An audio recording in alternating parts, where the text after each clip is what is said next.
Beneath the very ground we walk upon, a world of extraordinary activity unfolds. It is a world hidden from our view, a secret civilization teeming with millions of lives. You might see a small mound of earth, a tiny hole in the pavement, and think nothing of it.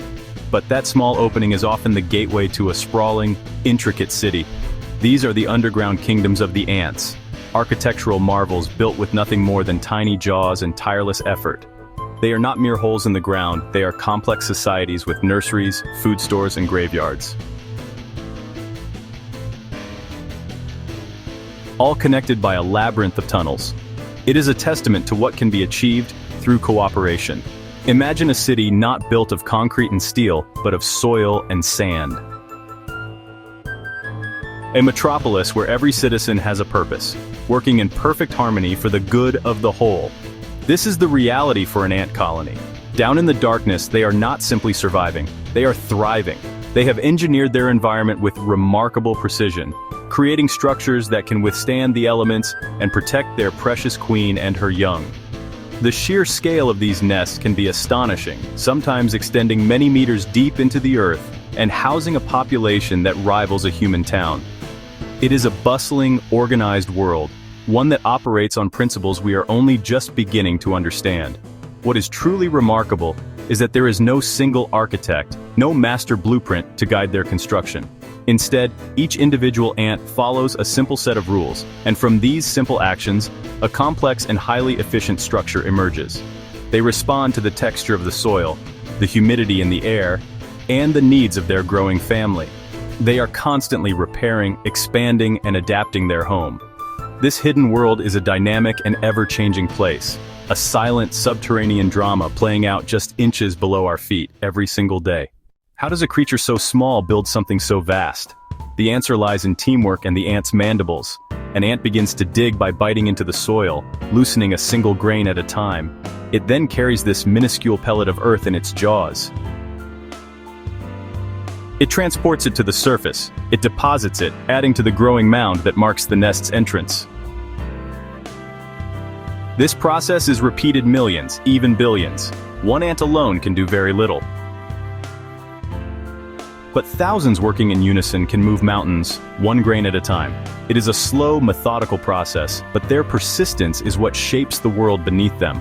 The tunnels they create are not random burrows, carefully constructed highways, often just wide enough for two ants to pass. The ants seem to understand principles of structural engineering instinctively. They will often reinforce the walls of their tunnels with saliva or tiny bits of vegetation, creating a more stable passageway that is less likely to collapse. The depth and direction of the tunnels are also not accidental. They are influenced by factors like soil moisture and temperature, ensuring the inner chambers of the nest remain a stable and safe environment for the colony's most vulnerable members, the queen and her developing brood. Dotted along these tunnels are the chambers, the rooms of the ant city. Each chamber serves a specific function, much like the rooms in our own homes. Some are nurseries, eggs, larvae, pupae. Others are pantries used for storing food. There are even special chambers where the queen resides, a protected royal suite deep within the nest. The tunnels of an ant nest are far more than just empty passageways. They are bustling highways, constantly thrumming with activity. Worker ants are in perpetual motion, their antennae twitching as they navigate the dark corridors. They have an uncanny ability to move with purpose and efficiency, rarely colliding despite the high traffic. This is largely managed through the use of pheromones, chemical trails left behind by other ants. These trails act like road signs, guiding workers to food sources, indicating danger, leading them back to the safety of the nest. It is a chemical language that allows for seamless coordination in the darkness. One of the most vital tasks performed in these tunnels is the transport of the colony's future generations. The eggs, larvae, pupae, collectively known as the brood, are not left in one place. They are incredibly sensitive to temperature and humidity. The nurse ants are constantly moving them up-down through the nest's various levels. On a warm day, they might move the brood to chambers closer to the surface to absorb the sun's heat. If it becomes too dry, or a predator threatens, they will quickly carry them to the safety of the deeper, more protected chambers. This constant vertical migration is a form of living incubation. Food is another precious cargo that travels these subterranean routes. Foraging ants, upon finding a source of food outside the nest, will carry it back.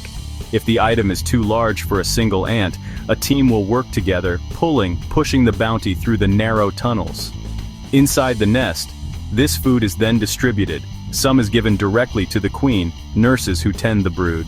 The rest is taken to specialized storage chambers, the colony's pantry, ensuring a steady supply of nutrients for everyone.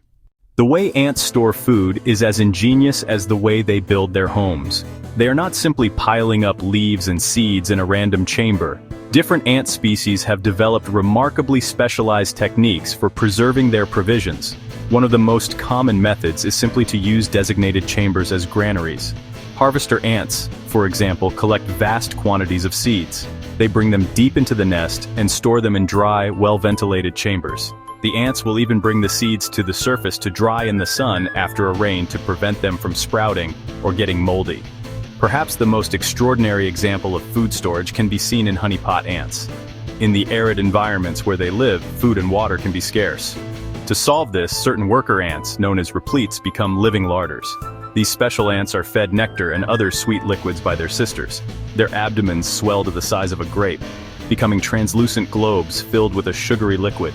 They then hang upside down from the ceilings of their chambers, immobile, serving as communal refrigerators. When food is scarce, other ants will approach a replete and stroke its antennae, prompting it to regurgitate a tiny drop of the life-sustaining liquid. Leafcutter ants have developed yet another sophisticated strategy. They are farmers. These ants don't eat the leaves they so diligently carry back to their nest. Instead, they chew the leaves into a pulp and use this pulp as a substrate to cultivate a specific type of fungus. This fungus is their primary food source. They have created a perfect example of agriculture, deep underground. The ants carefully tend to their fungal gardens, weeding out any competing molds and providing the fungus with fresh leaves. The entire colony, from the queen to the smallest worker, depends on the success of this subterranean crop. Every great ant city begins with a single, courageous individual, a newly mated queen. After her nuptial flight, she mates, she lands and sheds her wings, seeks a suitable place, digs a small, simple burrow, just a single chamber, seals herself inside. This tiny cell is the foundation of what could become a vast empire. In complete isolation, she lays her first clutch of eggs. She does not eat, derives nourishment from her now useless wing muscles. She is a queen, founder, first worker. Once the first eggs hatch, the queen feeds the larvae with her own saliva. First workers, nanitics, smaller and weaker but vital. They break out of the founding chamber and begin the real work. They forage for food. They expand the nest by digging tunnels and chambers. They tend to their mother and the next batch of eggs. The queen's role shifts entirely to egg-laying, an egg-producing machine. Daughters take over duties. For years, even decades, the colony grows. Workforce expands, nest deepens, territory increases. The city thrives. Millions of cooperating sisters. Colony reaches maturity. Queen lays eggs that will become new queens and males. Winged elates emerge in a massive swarm for a nuptial flight. They fly off to mate and start new colonies. But like all empires, an ant colony must come to an end. The end often comes with the death of the queen. No new workers are born. Population dwindles. Nest falls into disrepair. Highways grow quiet. Eventually, the last worker dies. The underground city becomes a ghost town, tunnels and chambers reclaimed by the earth. In the highly organized society of an ant colony, even death is managed with remarkable efficiency. A bustling underground city where corpses could become a real health hazard. Fungus and disease can spread fast. To prevent catastrophe, ants evolve specific behaviors for the dead. They act as undertakers. A worker ant dies inside the nest. It isn't left where it falls. Nestmates soon find it, recognizing death by a change in chemical scent. Living ants smell one way, dead ants another. Designated workers then remove the body. These undertaker ants, often middle-aged workers, pick up the corpse with their mandibles and carry it away from living areas. This removal is deliberate, not random. Bodies are carried to a specific place, sometimes a dedicated chamber inside the nest, more often a refuse pile or midden outside the entrance. That creates a graveyard or dump, keeping the nest clean and healthy. This behavior protects the colony long-term. Scientists found dead ants release oleic acid as they decompose. Oleic acid acts like a death signal. In experiments, researchers coated a live ant with oleic acid, and its nestmates treated it as dead. They repeatedly tried to carry it to the graveyard, even as it struggled. The ant had to painstakingly clean off the chemical before sisters accepted it back. This shows how strong chemical cues are. Managing the dead is another example of the colony as a superorganism. It's social immunity, protecting the whole from disease. It's not ceremony, it's practical instinct for survival. By keeping their city clean, ants maintain colony health, allowing most workers to continue foraging, building, caring for the next generation. The world of the ant is a universe in miniature, a realm of staggering complexity, breathtaking ingenuity hidden just out of sight. From the solitary toil of a founding queen to the rise of a metropolis housing millions. Resilience, cooperation, extraordinary engineering.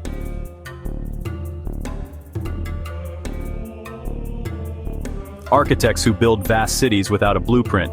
Farmers who cultivate their own food deep underground. Soldiers who defend their home with unwavering loyalty. They manage their society with organization that rivals our own, driven by instinct, through chemicals, through touch. Their lives are a testament to the power of the collective. We have journeyed into their subterranean cities, marveling at tunnels that serve as their highways. Chambers that function as nurseries, chambers that serve as pantries. We've seen them become living food stores and care for their dead to protect community health. Every aspect is finely tuned for survival and efficiency. These tiny creatures are masters of their domain, shaping the earth beneath us in ways we're just beginning to understand. The story of the ant is one of many incredible tales around us. Every creature, from the largest whale to the smallest insect, has fascinating complexity and unique solutions to survival. The more we look, the more we discover. So next time, look a little closer. If you enjoyed this video, hit like and subscribe for more amazing animal adventures.